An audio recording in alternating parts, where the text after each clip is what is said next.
You came from music and then decided to be a poet. Explain that a little bit to our audience. So she studied music in university.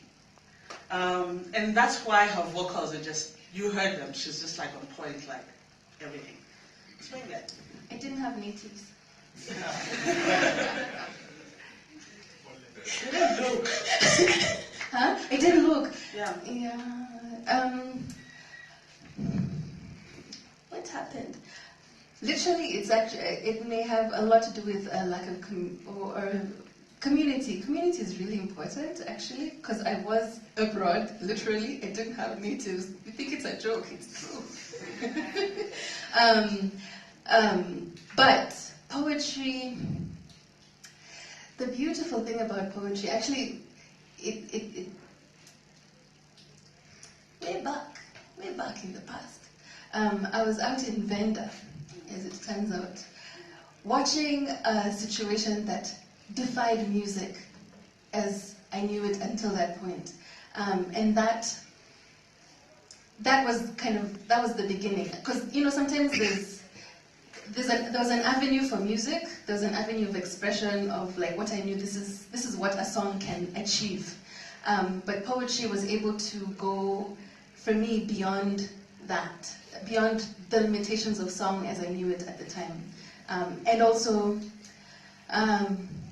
it gave me a way to understand the world. It's often my poetry is a way to process, it's a way to put things together that don't make sense. To me, it's a way to discover the sense. Yeah. That makes sense. And you came from journalism. That was journalism, music. Yeah. A little bit about that. Well, I got into journalism by mistake. And it was like a 10-year mistake because I was there for like 10 years. So I've always knew that I wanted to do this for a living. I've always written plays, even like from my childhood as a student. I was writing plays, I was directing plays, I was doing storytelling, I was writing poetry. But I always knew that the thing that I really wanted to do was music, So when I graduated from varsity, obviously I was broke. And I had friends who were like older than me, they had this journalism gig, So I used to like go with them, journalists get stuff for free. And as a student, I'll go there, hang with them and have this free finger foods. It was a habit then, So I was like, I think I can do this. So when I finished, I called, one of the newspapers, one of the biggest newspapers in Botswana. I said, hey guys, I think I can write for you, from Francistown, because I then went to Second City, which is my hometown. And they said, sure, go ahead. So I did an interview with some jazz guy, old guy, saxophone guy. And they really loved the article. They recruited me. And they said, yeah, we know that you are like an artist, but just come here for us, we're looking for feature writers. We don't have writers in this country. That is what I was told. And he said, we give you a job, and maybe after a year, my guy, you decide if you want to leave or you still want to hang with us. So doing music then was really difficult. So I then did journalism, and it was fun. It was fun those years, and I really progressed. Started editing and managing media houses and stuff like that. But every time, like I see a guy with a guitar and I put it on my lap, it felt like home. I knew that I really need to do this thing. So it was only like later on, around 2014, I actually quit my job. Oh wow! Did this, yeah.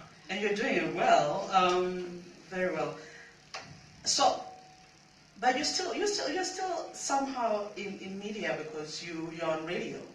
Of course, yeah, of course. I mean, I can't, I mean, it's a 10-year, more than 10 years actually. It's maybe 11, 12 maybe.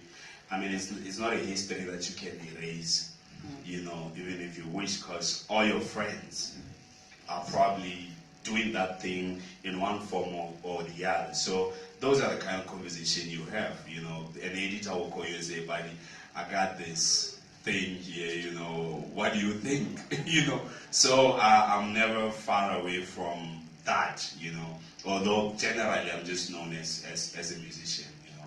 So I'm still, and for me, I treat my music, I'm very thankful for journalism because I treat my music like a story, you know, like that's how I approach a piece of music. It's like a story for me, and that I think has been one of the things that are maybe my unique selling proposition as well. That I'm this guy who comes with that.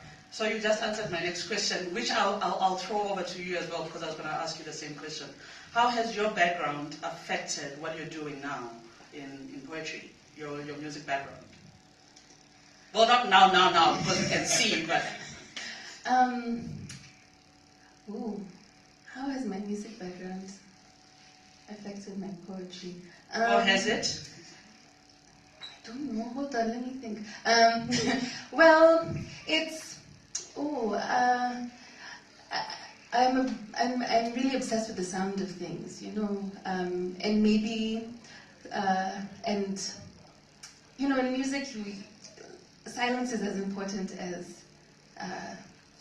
as sound and as melody. Maybe it's most, and poetry has its own kind of musicality, even on the page. Like it has to make sense. It has to have that space. It has to have that connection, you know. And sometimes you have those motifs, like it's there.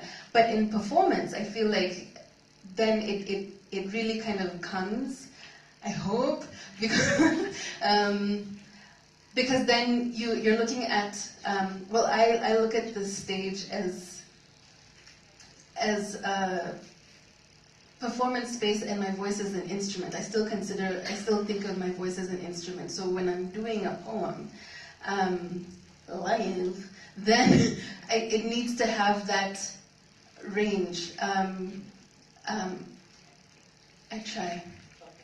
You published two poetry collections. Yes. And you've got you've also recorded.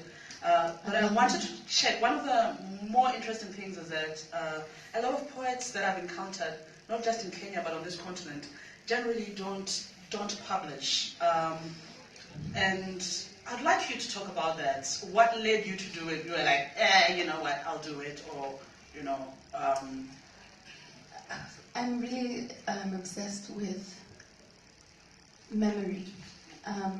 And you know, like, I mean, as we said, this is a one-night only thing. Performance is very ephemeral. It's beautiful in that way, but it's also tragic in that way. And because, you know, we're kind of an oral people, our history is often oral. And once people stop valuing the stories that were handed to them, then those stories get cut off with that generation. And it's a thing, you know, just in looking for my own familial history, but also even our broader history beyond, you know, the personalities. I feel like we talk about what is Kenyan history, we talk about Kenyatta, and I'm like, okay, but before that, okay, then we talk about the colonial, and then I'm like, okay, before that, you know, it's not there. So publishing was a really vital way for me to be able to be like, okay, yeah, you know, oftentimes we also as artists, we're stuck. Or we feel like it needs to be perfect in order for me to archive it in this way. But I was like, this is where I am now as an artist, but also this is where I want this stuff to survive me. So that even if, you know, and as I have not really been a full-time artist for a long time, but the work survives me. You can go with it home. Yes, please. If you wish. So it allows it to travel beyond the body, you know. So if I'm here physically with you, let me embody the work, but let it also work on the page, and that's really important to me. Sereetsi, you play the four-string guitar, which is a traditional guitar in Botswana, and you've written about it. So in addition to being a musician, you're also an author. Tell us a little bit more about why did you choose this particular instrument, as opposed to perhaps more modernist, Like 6 strings. Type of things. Well, why did you choose this particular instrument? Okay. And of course, talk a little bit about your writing as well, because I think what you like to. Okay. Oh yeah. I sort of consider myself like a musician who writes, right? Who gets to write. So I grew up in what are they called? Ukasi. Yeah, in the township. In the town. Not High density area. Yeah, like low income. Yeah, kind of stuff, right?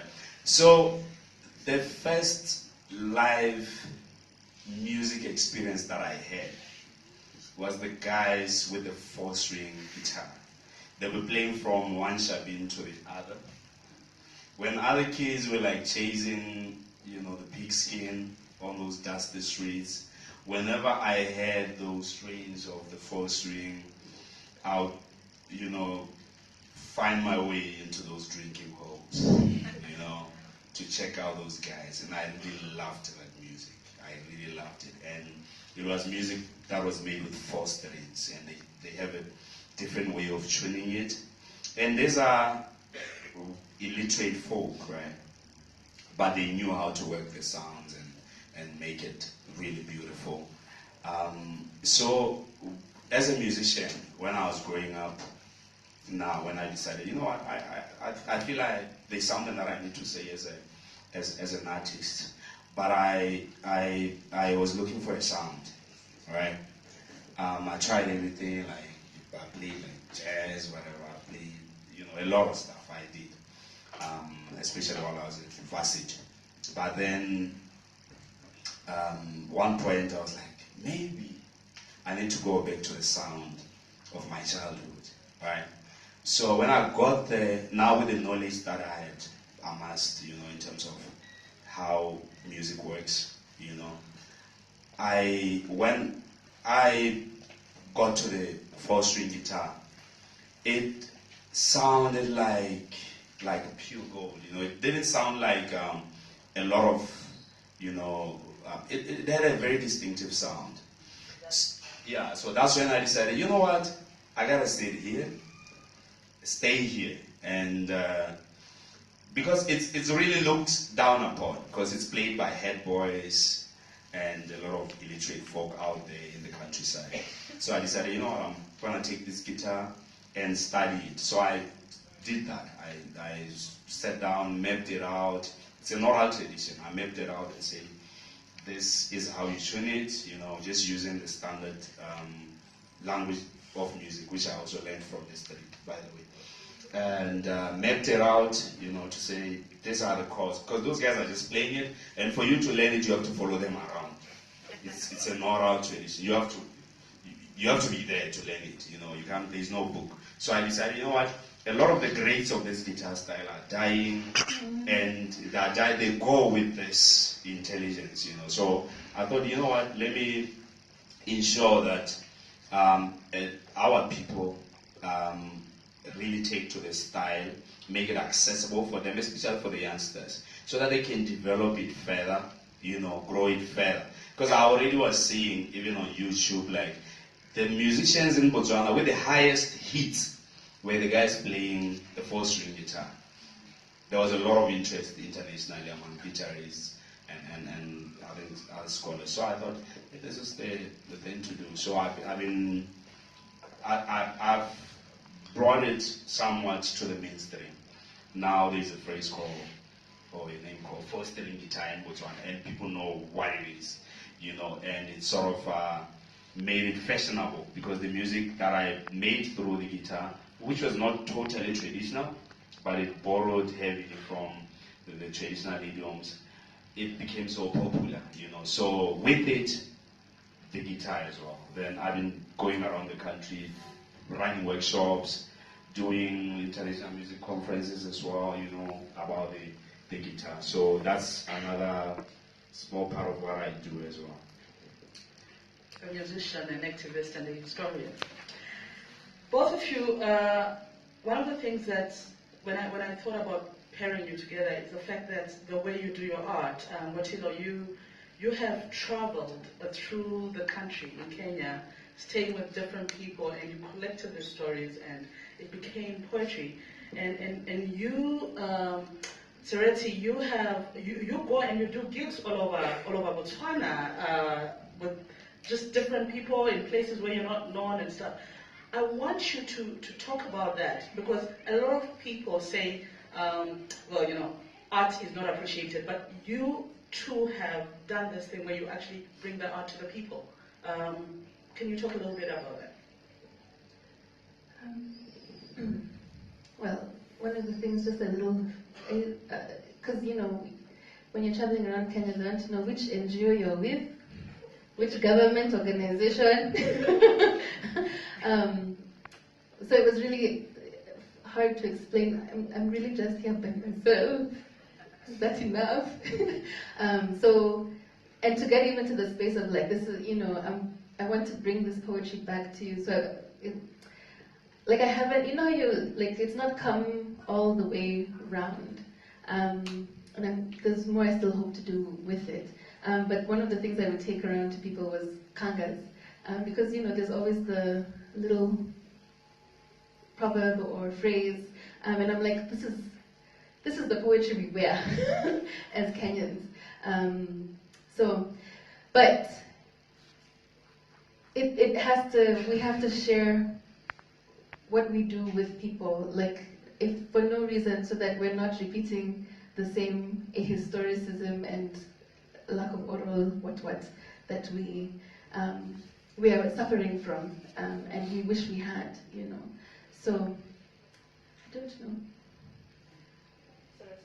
Okay. Yeah, for me, it's been very, obviously, I've always believed that music is best when it's shared like live, you know what I mean? So it's a priority for me to step out and play in whatever space. Late last year, I had a tour in my own country, which I call the Living Room Tour. What I was doing was that a native would just invite me to come, you know, to his house, and he would invite other natives. Okay, sorry, like I said, I have a band called Sereetsi and the Natives, which is simply me and the natives being people who love what I do or appreciate it, or at any point are listening to what I'm doing. So they are the natives in that sense, because the music is really rooted in our native rhythms and native language, everything native, right? So we are all native doing this thing. So usually people in Botswana, you hear them say, I'm officially a native. It means, you know, they have the music, they have the t-shirt, you know what I mean? So I would give them this opportunity to host a show. In their living room, they invite their friends, right? And I come through, they write like a list of songs that they want me to play, usually 10 songs. And I play for them, and they ask me questions, and I tell them and they tell me what they think the music is about, which is totally different from what I think it's about, which I appreciate as well. I think that's the autonomy of art. But then, for me, that's a really beautiful experience, because I believe that music should be enjoyed in every space. You know, I play a lot of festivals, and a lot of corporate gigs, and there isn't that thing, you know, this thing, you see. Yeah, so those kind of gigs are very important for me, because I get to play for people in our own spaces, and it's so intimate. It's really, really special. So I believe we really should step out, share the poetry, share the music. Let's go to the people, let them, because sometimes they don't, we feel that they don't embrace us, but we also need to do the legwork and go to them, and make it accessible. They will buy eventually. They buy my CDs. They tell everybody about it from there, and that's how they keep selling me. And they're the ones who book me for these festivals. And that's the thing that I appreciate, is that I never think that I'm booked just because of me. I'm booked because somebody said, Zukiswa said, I want to bring Sereetsi here. You know what I mean? It's never me bringing myself into any space. So it's very important for me to develop that relationship with people and introduce myself to them. And, then they get to introduce me to other people as well, and then the native grows, yeah. Thank you so much. The two of you have done festivals like internationally, everywhere you've played with. You've shared stages with some of the biggest names, and you are absolutely big names yourself. But I could go on and on, but I want to hear more music. But before I hear more music, is there anyone in the audience who would like to ask these two wonderful artists any questions? Yes.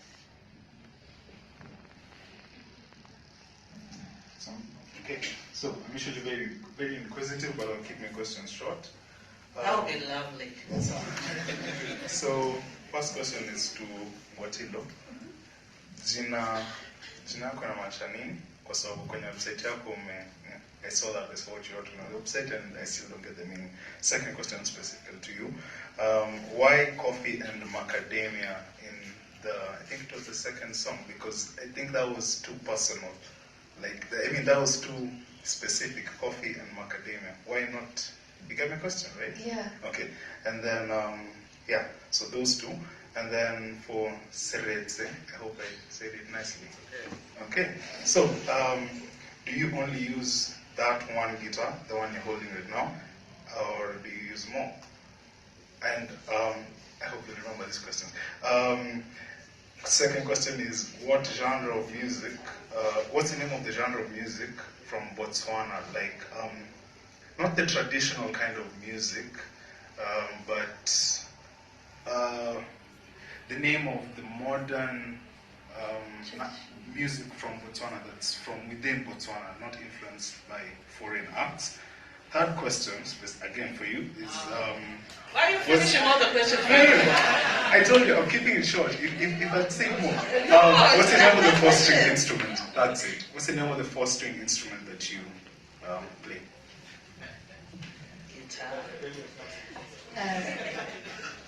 Kwa Kikamba, Ngwatilo, ni Vanduwa Bukwat. Yeah? In Kikamba, Ngwatilo means to hold on to. Yeah. Sorry, I just thought I'd mess with you a little bit. What's the second? Oh, macadamia and coffee. So, like I said, I was spending 10 days in 10.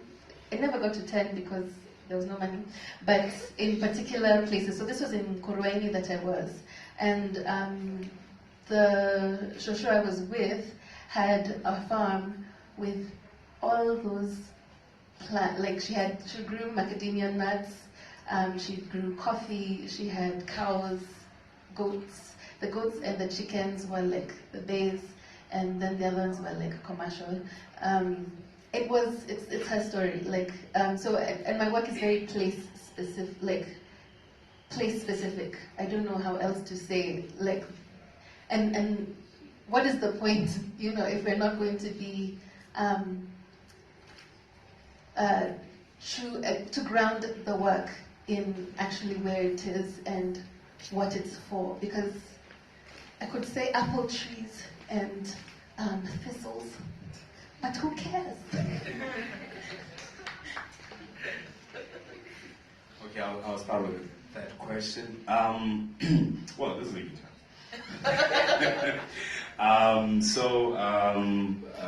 You would know, I think, you may know that the guitar originated, I don't know where, they say Spain, they say Egypt, but nations across the world have owned the guitar.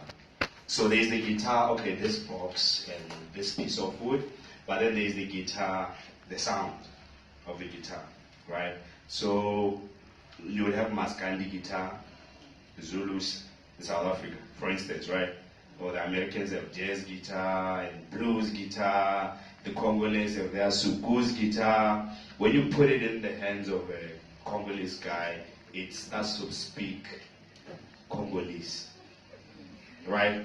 I believe that when you put it in the hands of a Kenyan here, it sounds Kenyan, right? So now we have those kind of styles. So Botswana as well, that is the people from Botswana, have also owned this instrument and they make it speak Setswana. But what's also unique about it is that they didn't just take it 6-string like many cultures. For them, they decided, you know what, we need fewer strings. We don't need 6, we need fewer strings. So they put out 2 strings and remained with 4. And they decided, you know what, we're not going to tune it like other people. We're going to tune it our own way. So they tuned it differently.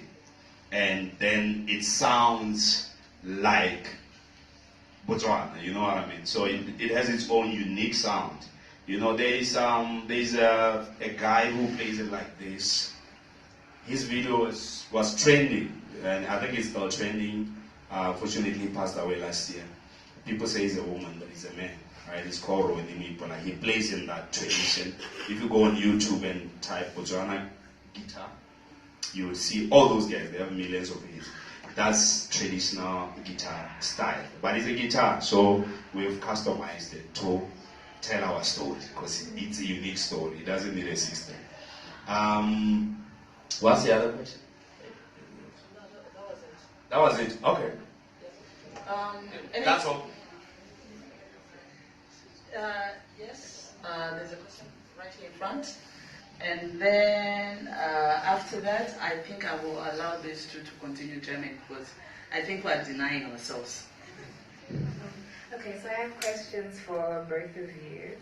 Ngwatilo, I wanted to ask if you consider yourself a multidisciplinary artist, because I know like Zukiswa made that distinction between, she said you came from music and now poetry, but I wanted to know if you consider yourself an artist who does both, and also if when you create something, how do you know it's going to exist as a poem or as a piece of music? Because you were speaking about something that you encountered that defied music. So do you ever come across something that you feel you're not really sure if it's going to end up as a poem or as a piece of music? And what does that mean to you, and how do you explore that and end up with a finished piece?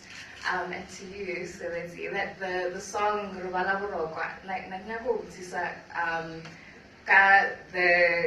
that part where you say Mutuwa Sereetsi, there's, we talked about the thing of being misunderstood, where Sereetsi is like mad, and then Sereetsi is a person who listens. So with my understanding of that piece, when you were saying because in the Bible it says, dust thou art and unto dust shalt thou return. So my understanding of Mutuwa Sereetsi was actually Mutuwa Sereetsi as in person going back into the dust. So how do you feel about being misunderstood, where someone would come to you and say, this is how I understood it? Do you take offense to being misunderstood, or is it a compliment that I understood it in the way that, in a different way to how you intended it? You're just going to write it down so that it will claim that. Sorry.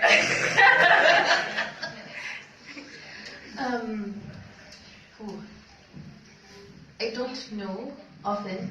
Lately, a lot of the stuff I've been writing has been straight poetry.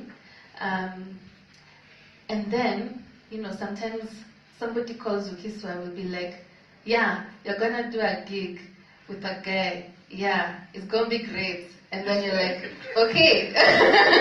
And then you have I think the last 2 days actually has been discovering the musicality in some of the the songality, maybe say, because there's musicality in poetry, but like that's the songness, the song potential in some of the pieces that we've worked on together. And even, so the hilarious thing to me is Post-Colonial Blue, the story about the lady, is a sestina, guys. It's a sestina. For y'all who know. And, you know, I'm like, here it is, it sounds like something completely, you know, but then the rhymes are coming in just like, you're like, oh, so that's a lot of fun for me. It's like a little private joke that I just shared. But I've also done things with vision, with visual elements and with dance. It's often, you know, it's actually the thing of like, it's either the dream that you have, or it's a situation that I find myself in. But often when I do come on stage, then I want to make something that is more than me reading the poems, or, you know. So I guess maybe then I do consider myself a multidisciplinary artist. I don't know. No one has ever asked me. Maybe I have to think about it. Sorry. Okay. Your question really speaks to something that happens every day for me, right? I meet people all the time, and they're like, because I have a knack for writing about uncomfortable subjects, right? I write about sex dolls, I write about homosexuality, I write about just about everything. I like it when I press buttons, you know, because I come from a relatively conservative, you know, people. So I believe that the function of art is also to, you know, to bring those uncomfortable subjects that we sweep under the carpet, to just throw away the carpet and say, hey, let's deal with it. You know, so I've been that guy. But it also comes with that thing, that while you are saying you're throwing away the carpet, it also comes with the danger of people thinking maybe you are for this or for that. While what you are doing is just a mirror and saying, look at us, what are we going to do about it? You know what I mean? But I also appreciate, as an artist, I think also as a journalist, I think it has helped me to appreciate that people, they have the right, if I put it out there, right? I've invited people to make it whatever it is they think it is. And I also appreciate that drawing from their own experiences. If I'm saying something and they think I'm just being this guy who likes to talk about, I don't know, like, what is it? Something, profanity, so whatever. And I'm like, yeah, but I didn't say that. You can't actually say that, but I appreciate what you are drawing from your own experiences to take this and that other word and say, looking at this picture and this picture, I think this guy is profane. Wow. And my thing is always, no, it's you, brother. So I have my own, you have yours. So yeah, it's okay.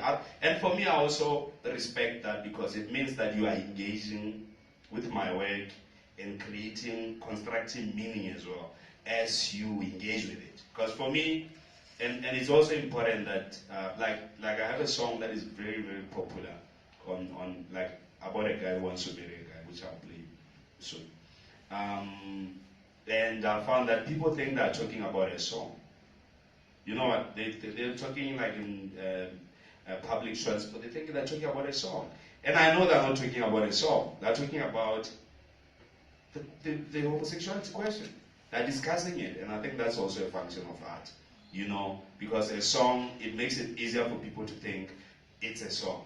Whereas it's something that breaks the ice and gets people to talk about the subject. Where they take it, it's not my baby. I'll still write about where they take it. You know what I mean? So I'm comfortable. Okay.